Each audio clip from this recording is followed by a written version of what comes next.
A boot kicked the front door open. Wood splintered against the wall. A woman was dragged across her own living room by the hair. Her knees hit the floor. Her wedding ring snapped off her finger. A young man in a tailored gray suit stood over her and held out a stack of papers. "Sign it," she tried to look up. Another hand shoved her face down. "Sign it, mother." 3 of her own children had come for everything she owned. The house, the accounts, the land, even the clothes in her closet. They left her with one piece of paper. A worthless deed to a crumbling castle on a mountain none of them wanted. Her name was Ilara Vance. And what those 3 children did not know about that ruined castle would haunt them every night for the rest of their lives. Just stay with me on this one. She woke in a motel room with cracked walls and a window that would not close. 62 years old.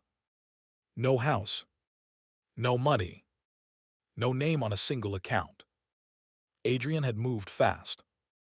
Her oldest was a lawyer, and he had been preparing the papers for months. By the time the front door came down, it was already over on paper. She had no phone. They had shut off her cards 2 days before they came. The clothes she had were the ones she had been wearing when she hit the floor. She sat on the edge of the bed. Her hands were shaking. Not from fear. From a heat under her skin she did not have a word for yet. She opened the brown envelope they had thrown at her on the way out. One folded yellow paper. A deed. To a place called Cromere Hall, signed and recorded 62 years ago in a county courthouse 300 miles east. Granted to Ilara, daughter of Vasily, on the day of her birth. There was something else in the envelope. A heavy iron key on a black ribbon. The metal was warm in her palm. She did not know why. She closed her fist around it. Her father came back to her then, the way the dead sometimes do. Vasily.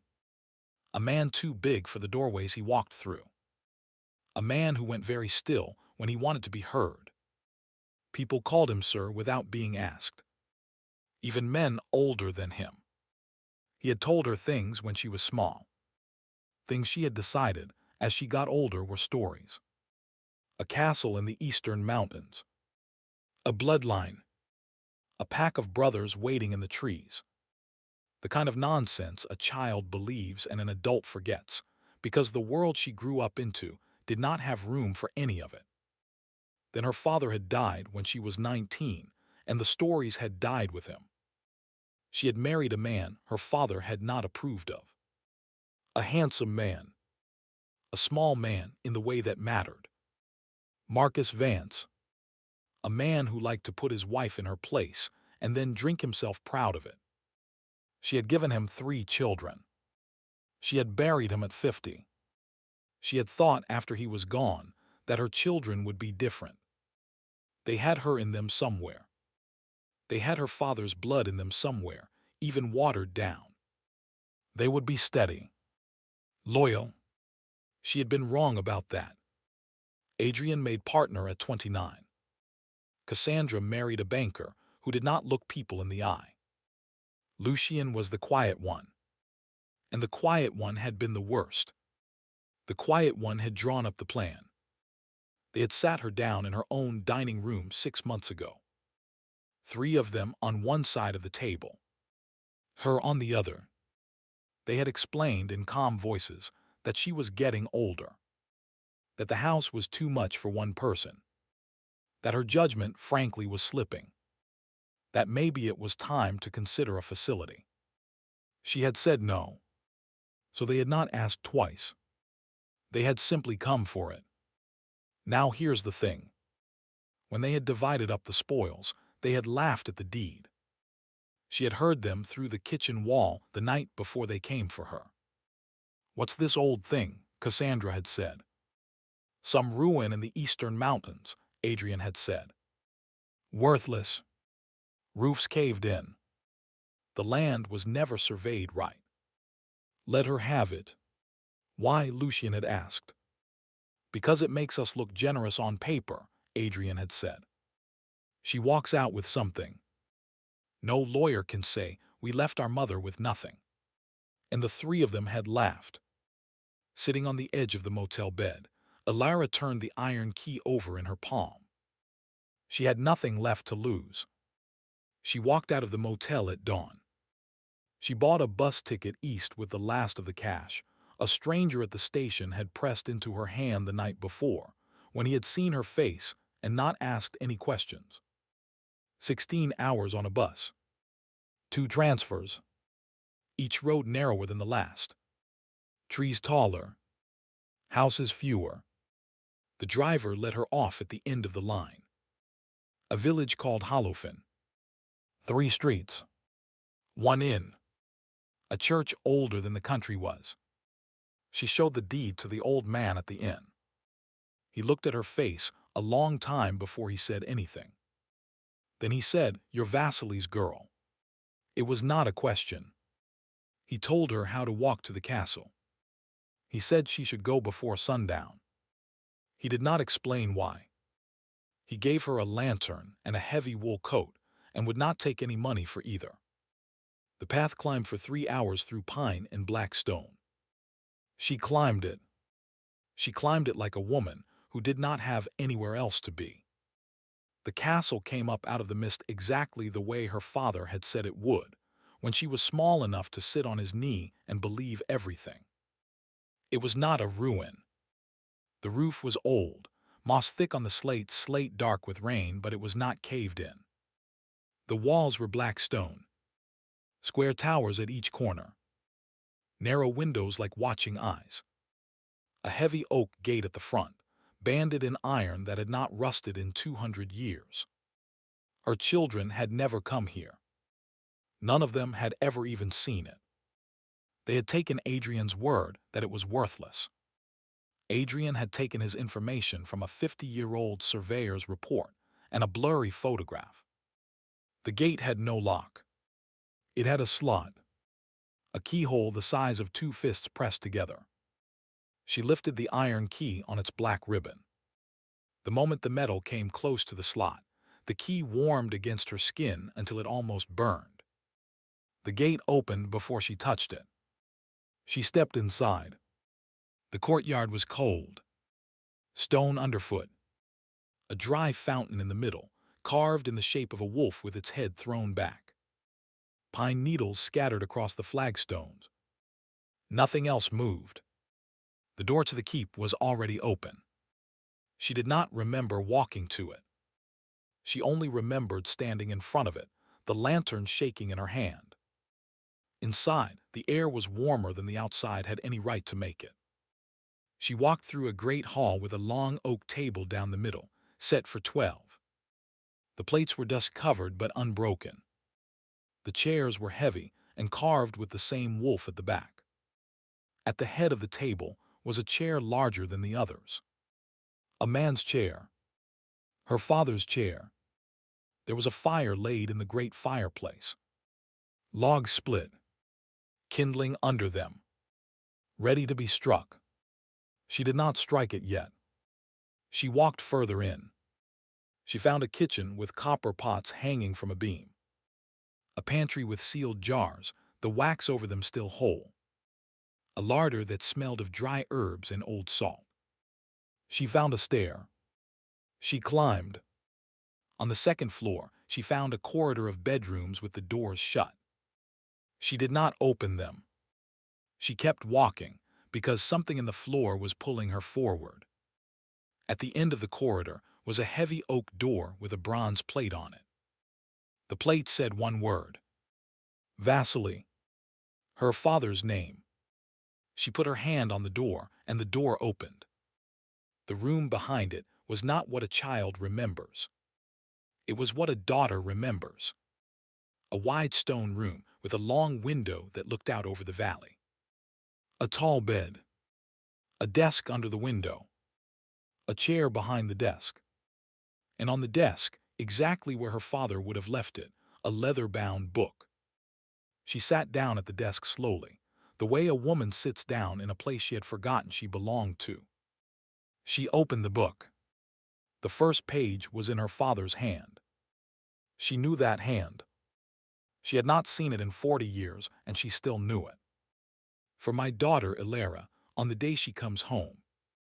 She turned the page. What followed was not what she had expected. It was not a will. It was not a list of treasures. It was not gold. It was a record. Names, dates, packs, a history of a pack of men, and they were called men in the book, but the book was very careful about what it meant by the word. They had served the line of Vasily for 9 generations. Their oaths, their territories, their faces sketched in ink, their wolves sketched beside them on the same page, drawn with the same care.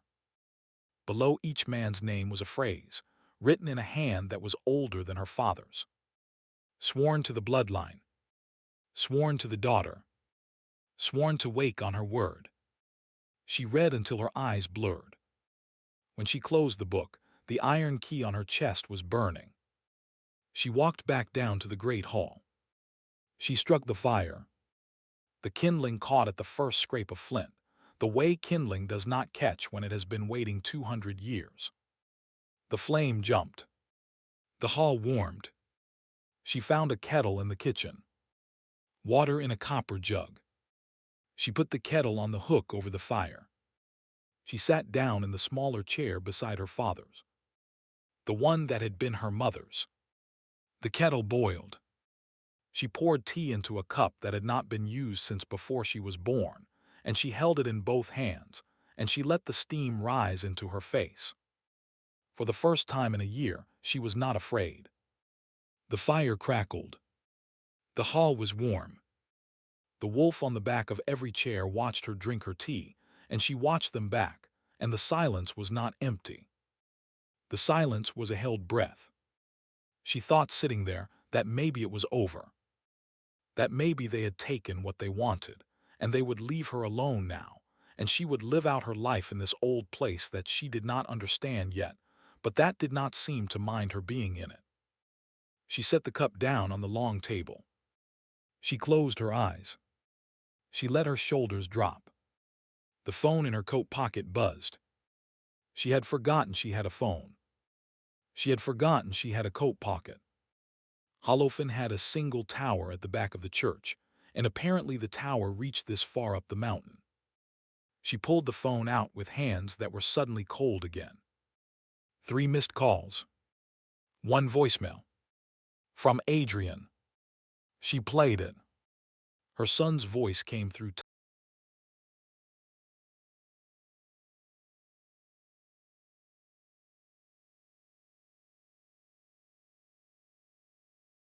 development. The castle, the property you have, we need it back. There's a company that's interested.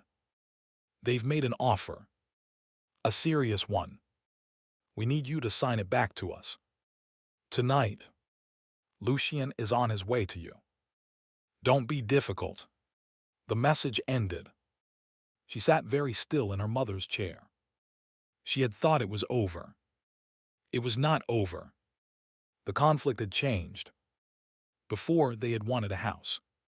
They had wanted accounts. They had wanted to look generous on paper. They had thrown her this castle because it was worthless to them. Now somebody had told them it was not worthless. And now they could not afford to leave her alive in it. That was the line her son had not said out loud in his voicemail, but she had heard it underneath. She had heard it the way mothers hear things underneath. Lucien was on his way.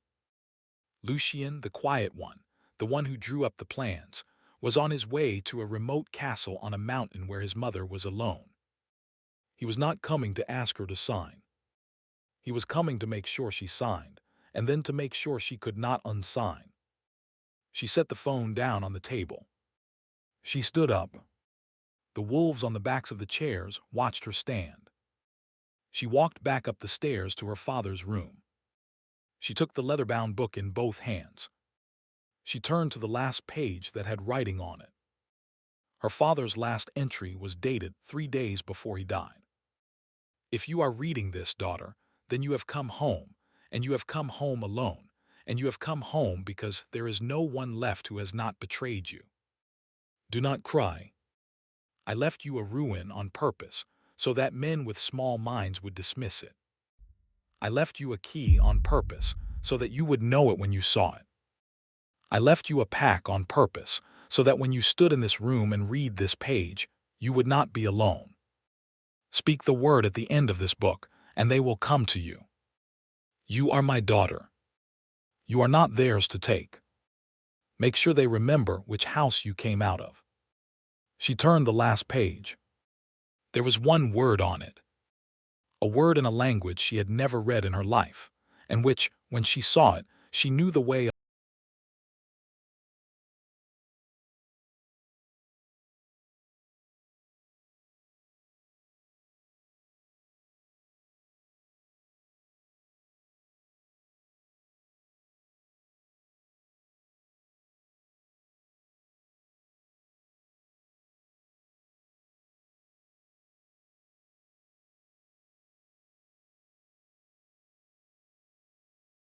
that she had not felt in 40 years. It was not fear. It was hunger.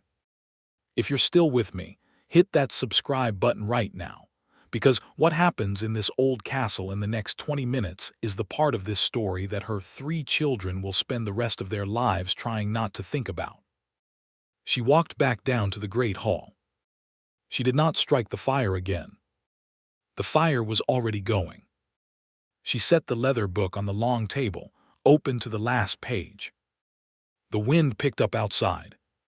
The pines bent. Somewhere down the mountain, a wolf made a sound that was not a howl. It was longer than a howl, and older than a howl, and it was something the village of Holofen had not heard in 200 years. She put her hand on the page. She read the word out loud. Her own voice came out lower than she had ever heard it. The fire in the great hall flared up to twice its size and held there. The wolves carved on the backs of the chairs did not move, but somehow they were watching her now in a way they had not been watching her before. And down the mountain, the black SUV was still climbing, and its driver, who had grown up calling her mother, did not yet know that he was not driving to a worthless ruin to bully a frightened old woman into signing a paper. He was driving up to a castle that had just woken up. The SUV came through the gate at full speed and skidded on the wet flagstones of the courtyard. Lucien got out. He was 43 years old. He had his father's mouth and his mother's eyes, and the kind of money that does not let a man look surprised at anything. He looked around the courtyard, at the dry fountain with its carved wolf, at the black walls, at the open door of the keep, and he said the first thing he had probably planned to say. "Mother, don't be stupid about this." He had a leather folder in one hand and a small black object in the other. The small black object was not a folder. He walked up the steps to the keep. The door of the keep stood open for him. He walked in. The fire was burning. The long table was set, as it had been set for 200 years. The leather book was open on the table. His mother was sitting in her father's chair. Not her mother's chair. Her father's chair. The chair at the head of the table. He stopped in the doorway. He had never seen her sit in a chair like that in his entire life. "Mother," he said again. Quieter this time. "Sit down, Lucien," she said. He did not sit down. He raised the small black object. She did not move. She said, "Put it down." He laughed, the way a man laughs when he is trying to make himself feel bigger than he is. "You're going to sign the property back to us," he said. "You're going to come home. You're going to apologize to your brother and sister for making us come up here. Lucien. And then you're going to get back in the car with me. Lucien. And we are going to forget this whole thing. Put it down." Her voice was not the voice he had grown up hearing. Something in the great hall behind her had begun to breathe. He felt it before he heard it. The hairs on his arms stood up.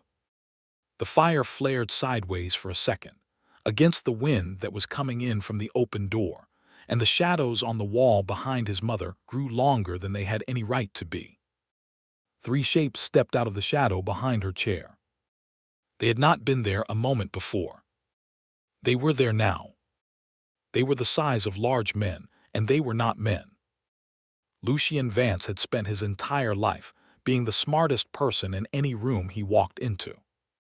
He understood, in the doorway of his grandfather's hall, that he was not the smartest person in this room. He was not even the most alive person in this room. The black object in his hand began to shake. "Mother," he whispered. "You came here to kill me," she said. "Didn't you?" Didn't you, Lucien?"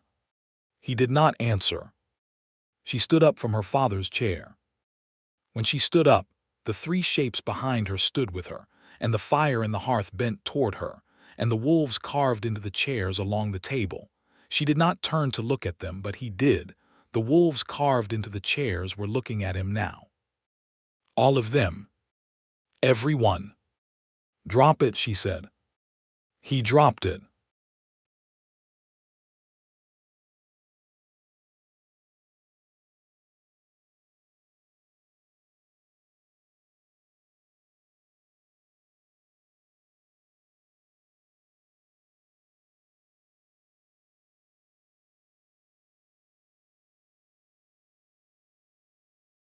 On either side and behind, with the unhurried intelligence of animals who know the door is locked. She stopped in front of her son. She looked down at him. For the first time in his life, Lucien Vance understood what the word mother had meant in his grandfather's mouth, and in his grandfather's grandfather's mouth, and in every mouth that had ever called a daughter of this bloodline by that word. It was not a soft word. "Call your brother and your sister," she said. "Tell them to come here. Tonight. All 3 of you. Together. In one car. With every paper you made me sign. Mother. Tell them their mother has changed her mind about the castle." "I can't." "You can." He pulled his phone out with both hands because one hand was not steady enough. He called Adrian. He called Cassandra. He spoke to them in a voice that did not sound like his own voice. He said all of the things she told him to say, and none of the things he wanted to say. He hung up. "They're coming," he said. "Good." She crouched down so that she was eye to eye with him. "Lucien," she said. Gently, almost the way a mother says a son's name when she is putting him to bed.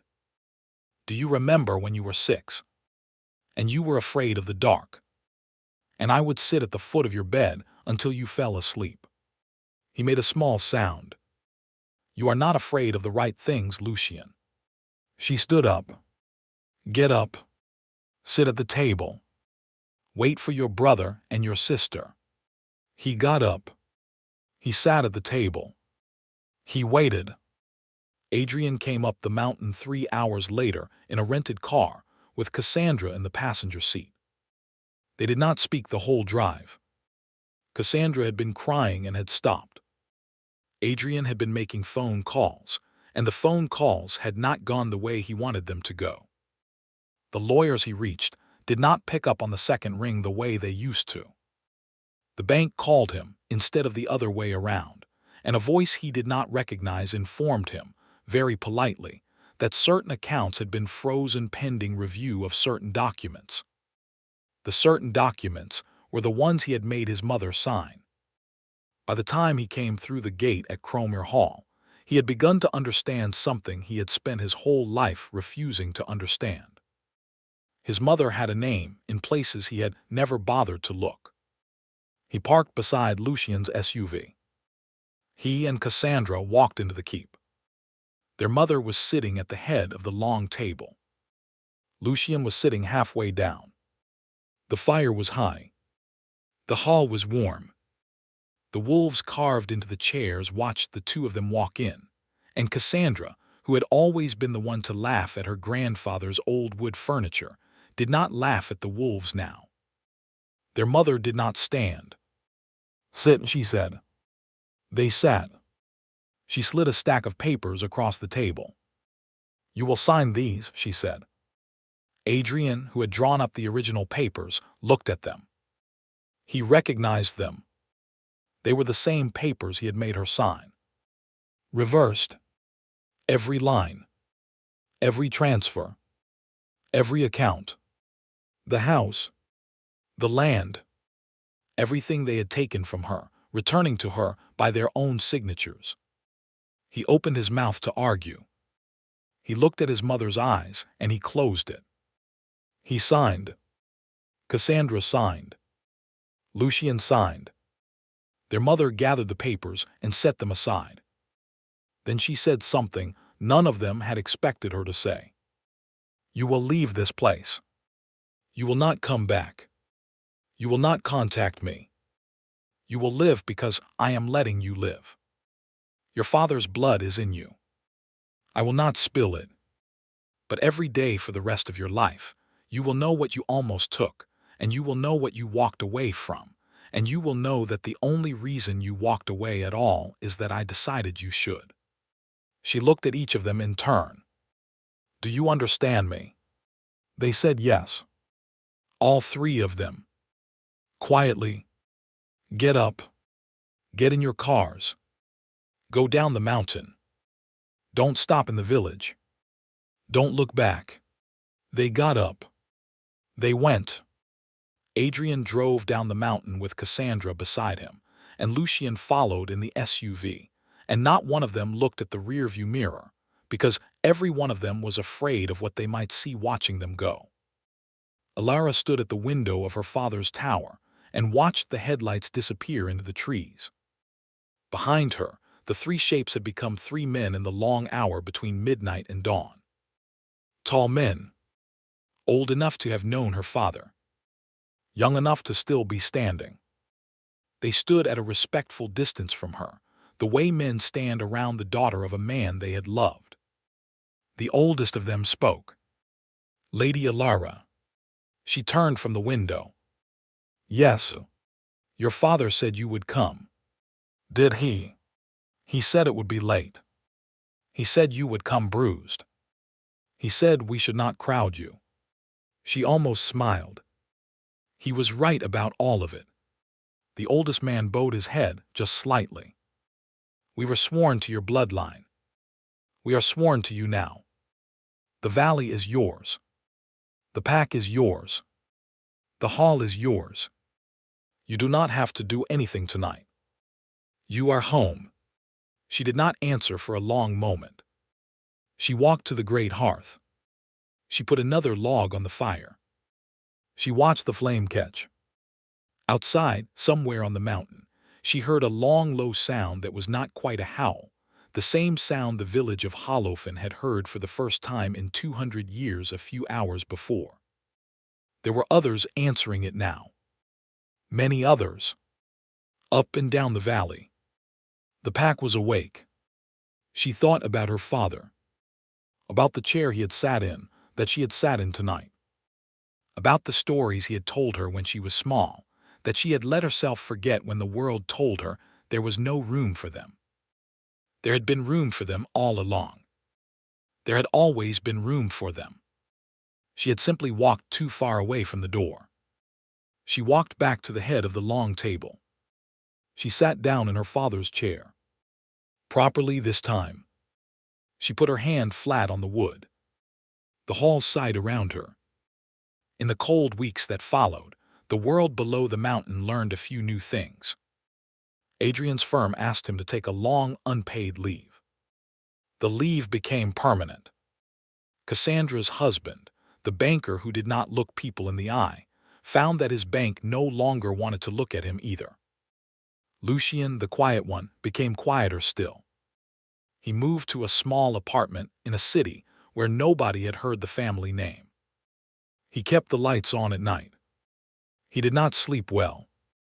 None of them ever spoke about Cromere Hall to anybody, because there was no one they could have spoken to who would have believed them, and because some part of each of them understood, in a way they could not say out loud, that they had been allowed to leave. And every night, for the rest of their lives, when they closed their eyes, they remembered the way their mother had stood up from her father's chair, and they remembered the wolves on the backs of the chairs, and they remembered the ruin they had laughed at and let her have. They had taken everything they thought their mother had. They had forgotten the one place she came from. That was the mistake. That was the only mistake that ever mattered.